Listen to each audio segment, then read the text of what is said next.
কি ব্যাপার? এই টেবিলে টাকাটা রাখা গেলাম, টাকাটা পাইতাছি না, বুঝলাম না বিষয়টা। টাকাটা গেল কই? এই জায়গাতেই রাখলাম, বাড়িতে কোনো মানুষ নাই, টাকাটা কই যাইব? সকিনা ছাড়া, আমাদের কাজের মেয়ে সকিনা ছাড়া তো বাড়িতে কেউ নাই।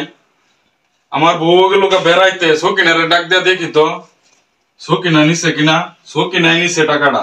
এ সকিনা, এ সকিনা। জি স্যার।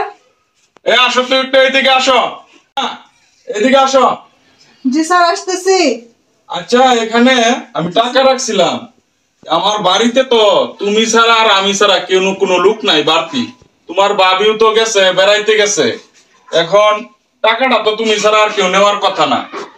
স্যার, আপনি এরকম ভাবে বলতেছেন, আমি নিচ্ছি স্যার। আমি তো স্যার এই ঘরের কাজ টাজগুলি করে এখন আমি রান্নাঘরে কাজ করতেছিলাম, আমি তো বাসায়ও যাই নাই। আর আমরা স্যার গরিব হইতে পারি স্যার, কিন্তু আমরা কখনো লোভী না। লোভী না? টাকাটা তো নিছো, তুমি ছাড়া কে নিছে এই টাকাটা? অবশ্যই তুমি নিছো। টাকাটা দাও, টাকাটা কই রাখছো? টাকাটা দাও। স্যার আমি জানি না স্যার, আমি বাড়িতেও যাই নাই স্যার, আমি রান্নাঘরে কাজ করতে। টাকাটা বাইর করো, না হলে তোমার সমস্যা থেকে বের হয়ে যা। তোর মতো চুর আমার বাড়িতে কোনো আশ্রয় নাই। স্যার স্যার আমি নেই নাই স্যার। হে আল্লাহ, কি হয়েছে তো? কি হবে ভাই, আমাকে চুরের অপবাদ দিয়েছে, আমি নাকি টাকা চুরি করেছি। মরা সাহেব তোরা চুরের অপবাদ দিছে?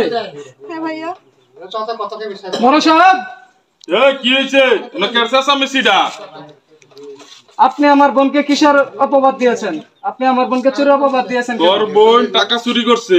আপনি দেখছেন আমার বোন টাকা চুরি আমি করছে? আর তোর বোন ছাড়া আমার বাড়িতে কেউ নাই, তাহলে সেই টাকা তোর বোন ছাড়া আর কে নিব? নিশ্চয়ই তোর বোন নিয়ে মরা নিছে। সাহেব, একটা কথা কান খুলে শুনে রাখবেন, আমরা গরিব হতে পারি কিন্তু ছোট লোক না। তোরা ছোট লোক নাকি? এটা তো তোর বোন প্রমাণ করে দিছে আজকে। যা আমার বাড়ি থেকে বের হয়ে যা। চলে যাইতেছি মরা সাহেব, মনে রাখবেন একদিন আমি অনেক বড় লোক হব। সেইখানে 10 তলা একটা প্লট করে সেই প্লটে আমার বোন রাজরানী হয়ে থাকবে। যা যা, তোর যে চাপাবাজি আপনার শোনার মতো সময় নাই। লোকেদের আমি পায়ের নিচে রাখবো মরা সাহেব, কথাটা মনে রাখবেন। আমার বাড়ি থেকে চলে যা, তোর চাপাবাজি শোনার সময় নাই।